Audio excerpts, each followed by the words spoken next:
I won't say this about Mark, but I didn't like his predecessor. I didn't like a person that worked for. She was terrible, actually. She was a terrible person. And she really hurt that deal very badly because she tried to take advantage of the deal and she didn't get away with it. You know what I'm talking about.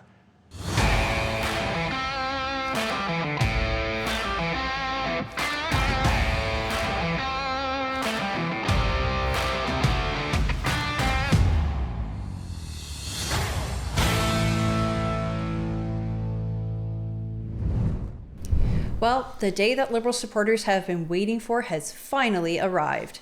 The Canada Strong Mark Carney traveled to Washington, where he was going to stand up to Donald Trump, give him what for, and show the world exactly how he handles Donald Trump. Well, let's just say they may have buyer's remorse after his performance today. Let's take a look. Thank you very much, everybody. It's a great honor to have Prime Minister Mark Carney with us. As you know, just a few days ago, he won a very big election in Canada.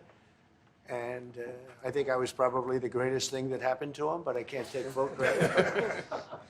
His party was losing by a lot, and he ended up winning. So I really want to congratulate him. It was probably one of the greatest comebacks in the history of politics, maybe even greater than mine. You know?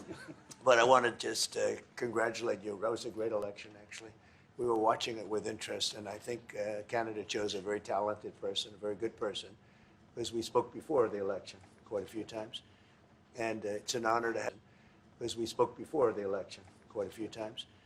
And it's an honor to have you at the White House and the Oval Office. And you see the new and improved Oval Office as it becomes more and more beautiful with love. You know, we handle it with great love. And 24-karat gold, that always helps too. Right? Okay, so in case you missed it, that's basically Donald Trump saying, yeah, I was a foreign actor influencing in your election, and I'm sure you loved it. And Mark Carney's reaction, he just laughed.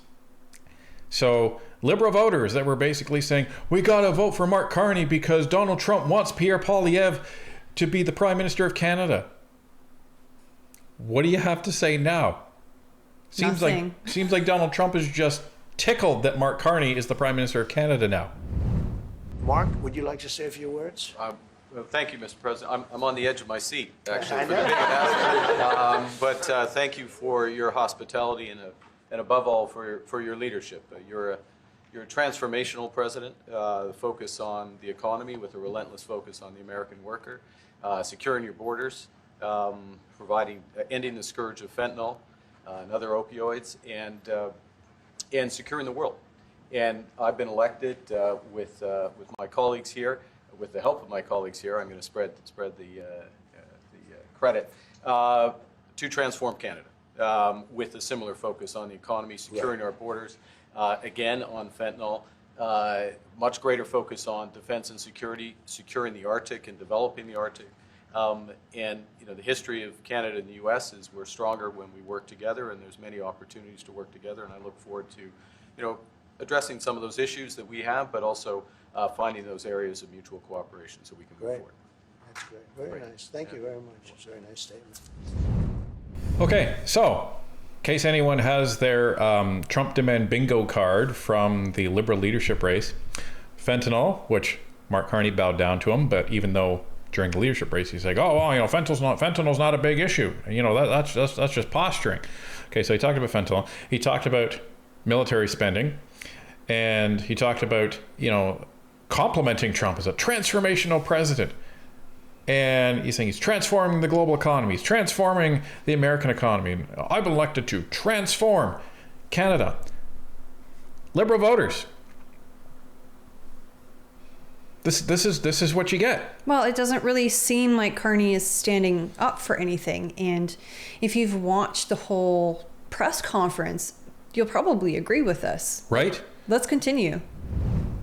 Mr. Prime Minister, I'd like to get your response to this too. Mr. President, you have said that Canada should become the 51st state. Yeah. No. Well, I still believe that, but you know, it takes two to tango, right? But no, I do. I mean, I believe it would be a massive tax cut for the Canadian citizens. You get free military, you get tremendous medical cares and other things. There would be a lot of advantages, but it would be a massive tax cut. And it's also a beautiful, as a real estate developer, I'm a real estate developer at heart. When you get rid of that artificially drawn line, somebody drew that line many years ago with like a ruler, just a straight line right across the top of the country. When you look at that beautiful formation when it's together, I'm a very artistic person, but when I looked at that beauty, I said, that's the way it was meant to be. But, I do feel it's much better for Canada. But we're not going to be discussing that unless somebody wants to discuss it. I think that there are tremendous benefits to the Canadian citizens, tremendously lower taxes, free military, which honestly we give you essentially anyway, because we're protecting Canada if you ever had a problem. But I think it would really be a wonderful marriage because it's two places that get along very well. They like each other a lot. Well, if I may. Okay, so the reporter was basically, it was very, very hard to hear, but the summary of the question is basically like, so do you still want Canada to become the 51st state? That's kind of where that question was going. And even though Mark Carney initially had said, oh, well, he's respecting Canada's sovereignty and I won't talk to him until he respects Canada's sovereignty. Well, here he is right in front of Mark Carney now, basically saying, oh yeah, I think it'd be great. I think it'd be great, but it takes two to tango, and we're not going to talk about that. But if you want to, we protect them and we do everything for them, and they would get this tax cut. And Mark Carney is like, well, if I can interject, blah blah blah blah blah. If I may, right. Mark Carney has no idea how to handle an adversarial politician because he's used to being the most important guy in the room. He's used to everyone showing him deference, and now that he has an equal, right? Because they're both leaders of countries in the free world. Now that he has an equal who's speaking down to him in this manner, he has no clue what to do. Well, the problem is Trump isn't his equal in this case, because he's behind the eight ball. Let's just be honest, folks.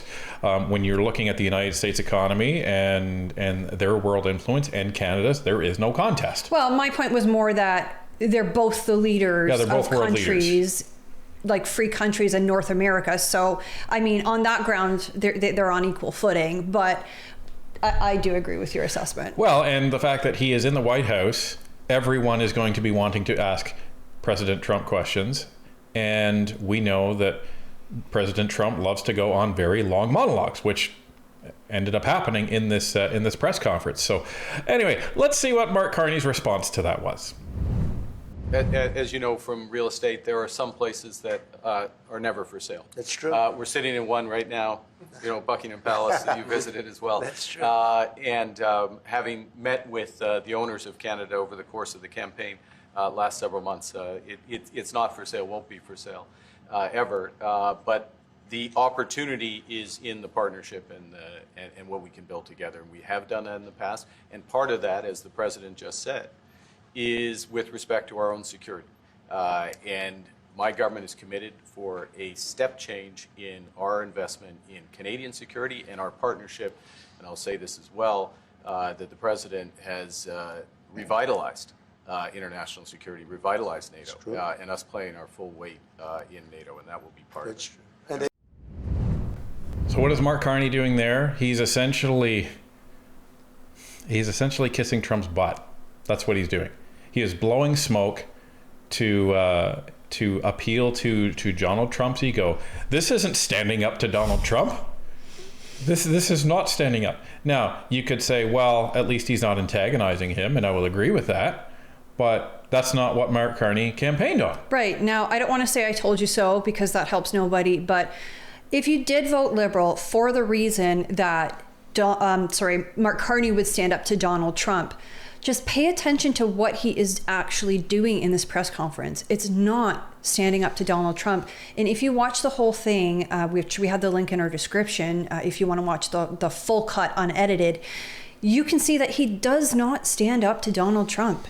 No. And he's really bowing down to Donald Trump. So the thing that you elected him to do, he's not doing.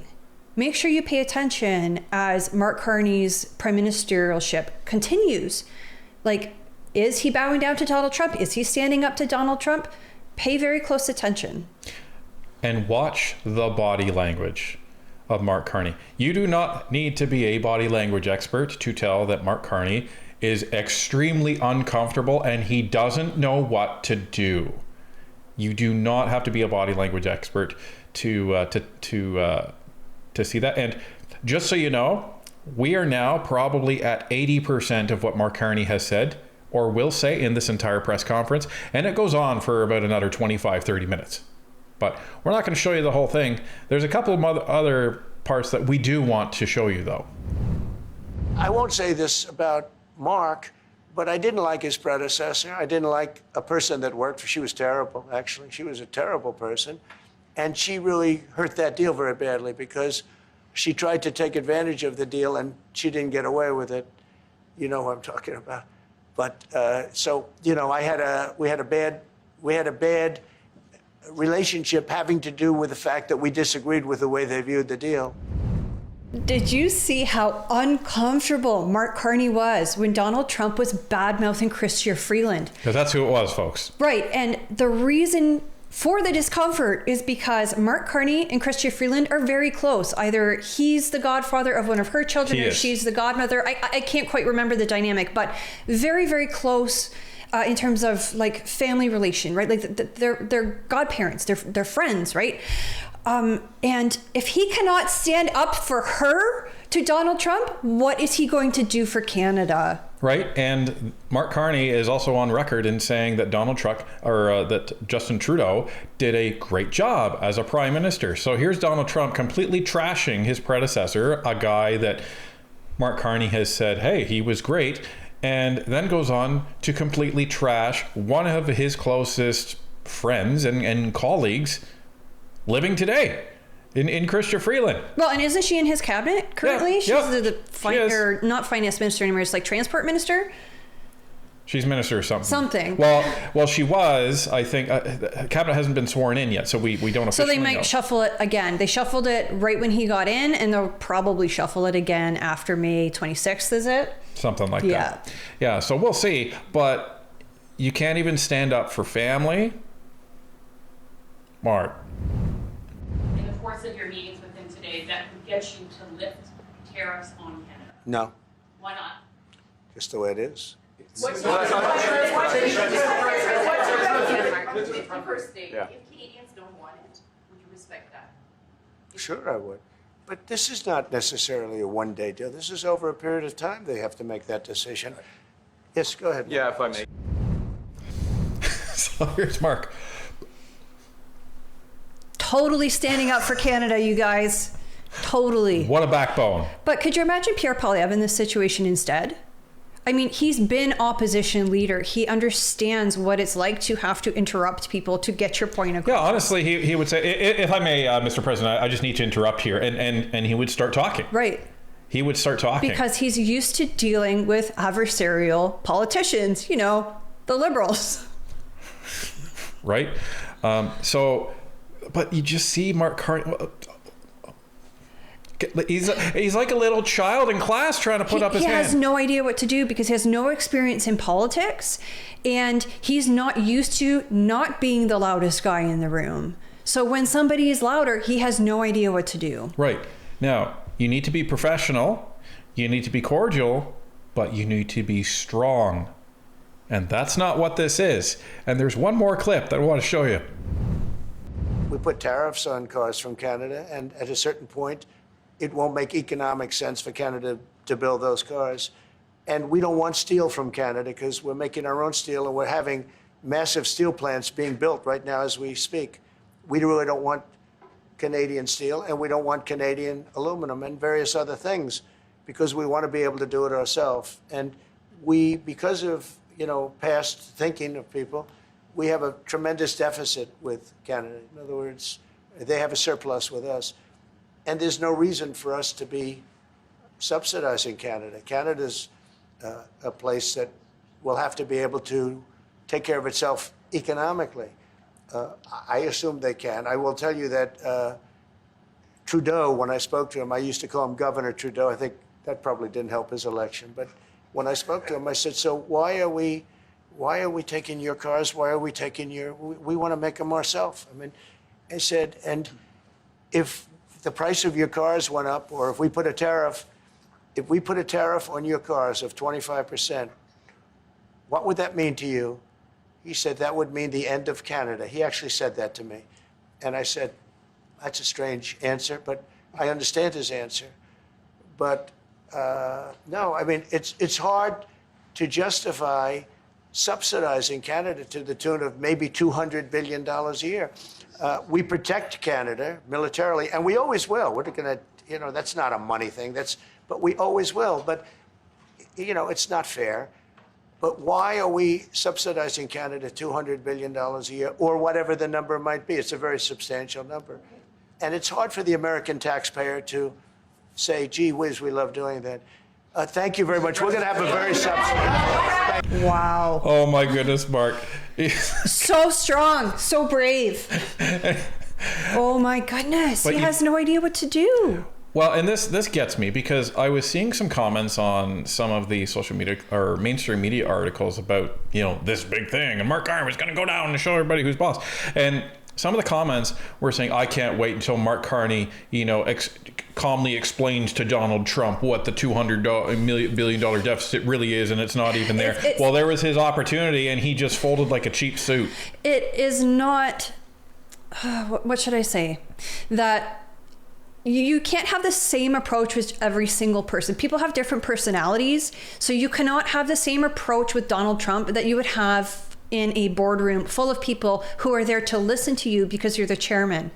Again, those of you who voted Liberal, just take a look at this, take a look at their future interactions, and ask yourself, is this man actually representing not only himself as Prime Minister, but Canadians as well?